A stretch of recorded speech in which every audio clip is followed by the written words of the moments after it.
We don't know Dr. Volumnia Gaul's full history, but what we do know is telling. She's bitter, she's brilliant, and she's a scientist. During the dark days, the capital was at a disadvantage. Excluding the career districts, District 1, 2, and 4, the capital was vastly outnumbered by the rest of the districts. Without its advanced weapon and technology, the capital would not have survived a prolonged war. This is where Dr. Gaul became useful. One of her early experiments, together with her assistant, Dr. K, the Jabberjays, were engineered as spies during the war. Artificial creations designed to listen, record, and report. When those experiments failed, she didn't stop. According to my theory, drawn directly from the Hunger Games books, Dr. Gaul went on to lead the engineering of mutts as a long-time solution to the capital's fear of invasion. Jabberjays, lizard mutts, snake mutts, and countless other creatures, all designed to guard, terrify, and control. When the war ended, these mutts should have become unnecessary, but I don't believe Dr. Gaul ever intended that. I believe she had a long-term plan to give her creations a lasting purpose, a legacy, and that legacy became the Hunger Games. She is introduced to us as the head game maker and the mastermind behind the capital's experimental weapons division. From the very beginning, Dr. Volumnia Gaul is meant to unsettle us. Coriolanus Snow never liked her, and on the surface, it's easy to understand why. As a class of 9-year-olds, he watched her casually melt the flesh of a lab rat with a laser before turning to the room and asking if anyone had a pet they were tired of. But that wasn't the real reason she unnerved him. Snow's personal reason was far more petty. He had no pet. And honestly, that's a story for another day. This analysis isn't about pretending Coriolanus Snow isn't a villain. We all know that he is. What matters is this. Dr. Gaul didn't just teach Snow cruelty, she normalized it. She framed violence as curiosity, suffering as silence, and control as necessary. That influence didn't disappear, it evolved. Dr. Volumnia Gaul only took interest in Coriolanus Snow after the zoo incident.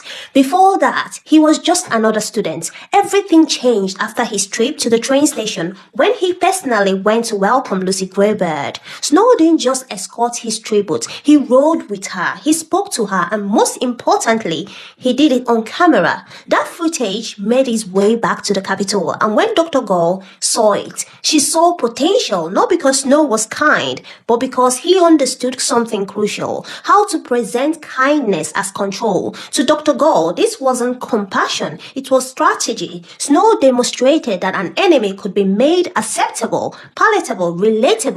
A tribute who trusted her mentor was easier to manage. An audience that believed in mercy was easier to manipulate. This was the version of Snow that impressed her. Not a boy with morals, but a boy who could weaponize empathy. And that was exactly the kind of mind Dr. Gaul had been looking for.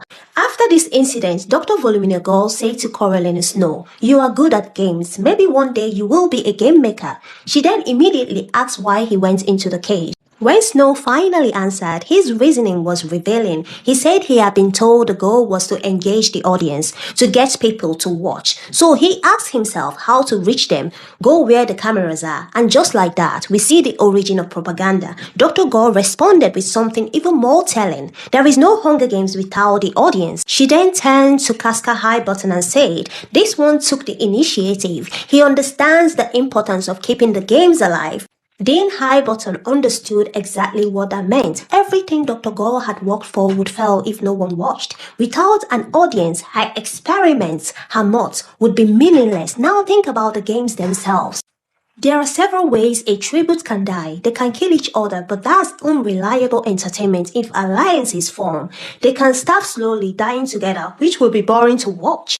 They can be poisoned by the arena, or they can be killed by the mutts. The greatest sources of entertainment in the Hunger Games are the carriers, the dangers of the arena, and the mutts. But here is the problem. The carriers are still human. They can hesitate. They can make emotional decisions. They can die too early. They can refuse to perform. Humans are unreliable, and Dr. Gaul hates anything she cannot control. That's why the mutts matter.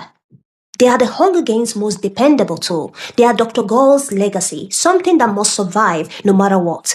The idea that the games could be improved in a way that allowed her mutts to live on is what drew Dr. Gaul's interest deeper into Coriolanus Snow, and Snow grew more ambitious because she encouraged him. At one point, he even began hoping she would be present when Professor Sickle requested that the mentors attend a debriefing in the high biology lab. Snow was hopeful not because of duty, but because he wanted to stand out. He felt proud of completing his questionnaire during his interview with Lucy Greybird, unlike his classmates.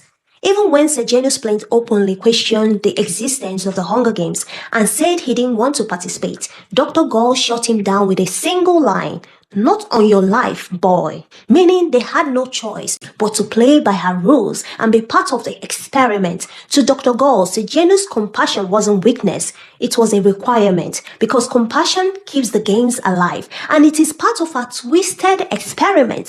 She later assigned the mentors to write about how to make the games more entertaining, and this was when Clemencia Dovecote claimed to have co-written the assignment with Coriolanus Snow.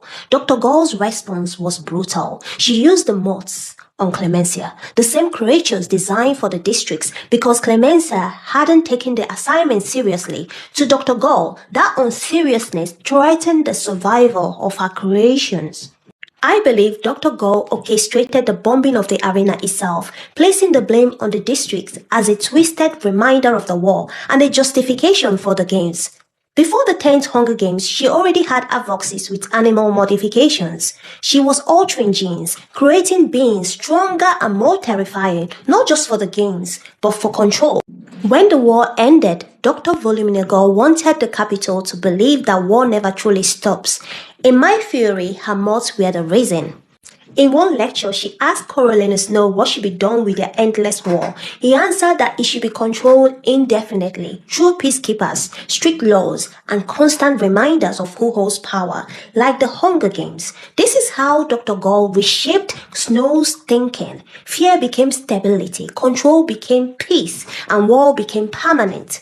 Later, Marcus, the tribute from District 2, was brutally punished and hanged after escaping the arena under Dr. Gaul's guidance. Sejanus Plant reacted by calling them monsters, and I don't believe she ever forgave that.